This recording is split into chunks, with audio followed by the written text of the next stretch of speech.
I was born in a poor neighborhood in my city, Belo Horizonte, Brazil. I'm married, I'm Christian, and we are expecting a daughter, Aurora, who will be born in 3 months.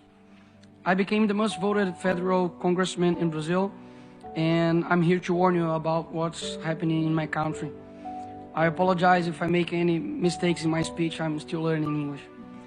The left returned to power in the presidencies of Brazil this year, but it has had the power of universities, media, and culture for decades.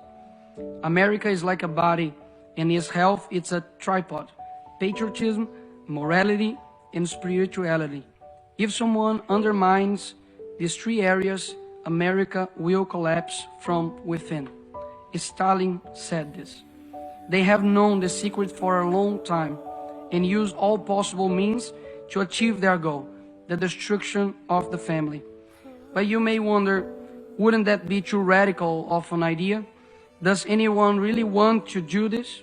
And after all, how would they do that? First, they destroy the sense of reality. There is no longer right and wrong, good or bad. Everything is relative. When they say that, why then say that men exist? Women, aren't they concrete concepts? Therefore, they must be abolished. Then they move on stage number 2, the destruction of identity. If you are nothing, then everything can be everything. Therefore, they will destroy your identity as a person. Young people no longer know what or who they are. They are carried away by any wind of doctrine and cling to what is fashionable. They tell you, dress like this, use this type of language, and finally, live like this. It is the generation most lacking in good references that has ever existed. After all, the left replaced Jesus with a Black Lives Matter activist and exchanged the cross, which represents injustice, against an innocent person for symbols that represent nothing other than selfishness of activism itself. By the way, the rainbow is not yours, but ours. Read the Bible and you'll find out.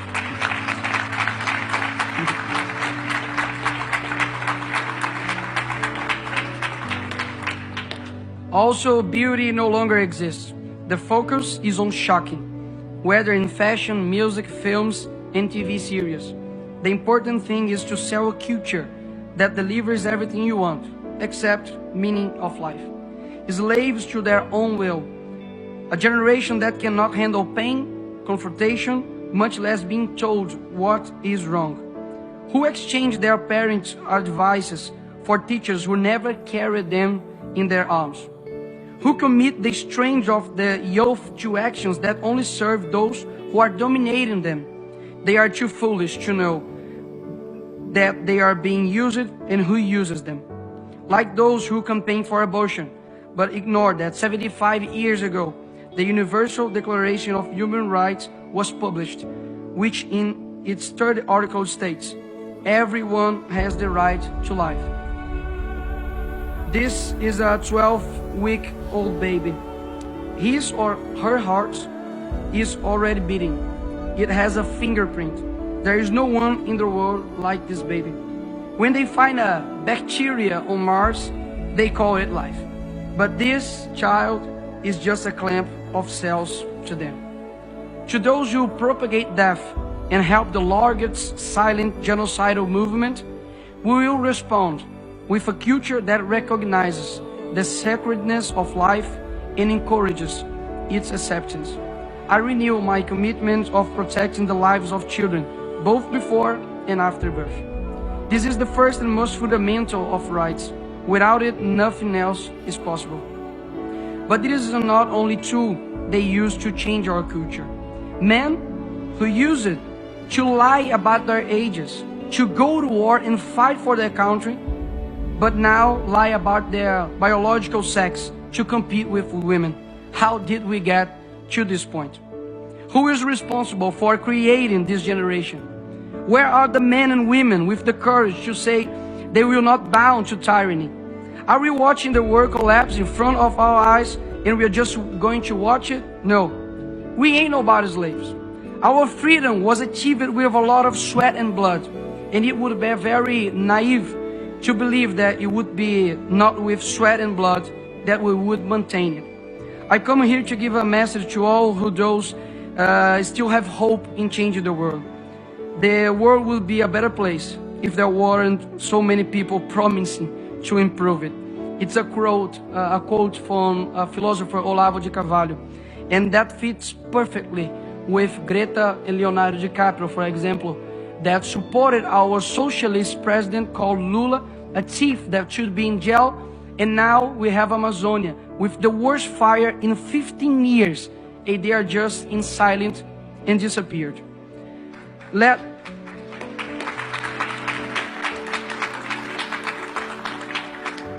us first be the change. I know that the situation looks terrible and the conservatives tends towards private life, his work and his family. But if we don't rise up for public life, our private life will be and is in danger. To do this, we need to raise educators who will dictate new directions for UNESCO, for example. Education that teaches and not doctrinates. New judges who will honor the magisterium and deliver justice. And not like some of Brazil's Supreme Court who have betrayed the Brazilian people and persecuted their political opponents. New teachers who will use the classroom to train students and not activists. New artists, musicians, directors who will influence culture towards something other than just sex and promiscuity. New people who will transform this world. Know that if you are listening to me right now, I believe in your strength, in your ability to influence and change where you are. Start with your family, then your neighbor. Bring light to your neighborhood, and we will live better than we are now.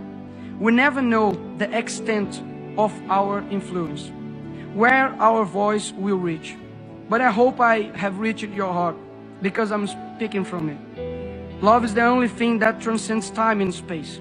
So I hope this speech resonates across generations. To complete, I always say a phrase in Brazil: the present is theirs, but the future is ours. But I hope that one day I'll say, the present is ours, and so is the future. Thank you very much.